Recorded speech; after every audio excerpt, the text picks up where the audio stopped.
నమస్కారం చూడండి. అదంది, స్వామి నేను కైలాసంలో ఉండి రోజు మీ దర్శనం చేసుకుంటున్నాను. నీ దర్శనం లేని చక్రవర్తిత్వం ఎందుకయ్యా నాకు అని అడిగింది. నీ ఆటకి నన్ను ఎరవేస్తావా అని ఏడ్చింది పాపం.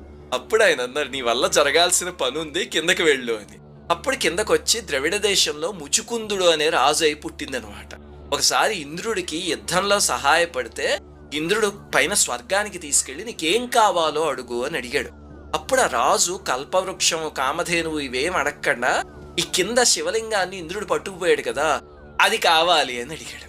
అప్పుడు ఇంద్రుడు, అయ్యో ఈ లింగం ఇచ్చేయడం ఎందుకు అని చెప్పి విశ్వకర్మని రప్పించి దానికి ఒక నకలు తయారు చేయించి అచ్చం అలాగే ఉన్నది రాజుకి ఇచ్చాడు. అది తెచ్చి ప్రతిష్ఠిస్తే ఆ కళ రాలే. అప్పుడు ఏడిచాడు రాజు, అదేమిటి నేను స్వర్గంలో చూసినప్పుడు ఎంతో కళగా ఉంది అంటే పరమేశ్వరుడు కనిపించి ఇంద్రుడు నిన్ను మోసం చేశాడు, మళ్ళీ వెళ్ళి తెచ్చుకో అన్నాడు. మళ్ళీ అమరావతికి వెళ్తే మళ్ళీ ఇంద్రుడు అదే పని చేశాడు. ఇలా 5 సార్లు మోసం చేసేసరికి 6వ సారి రాజు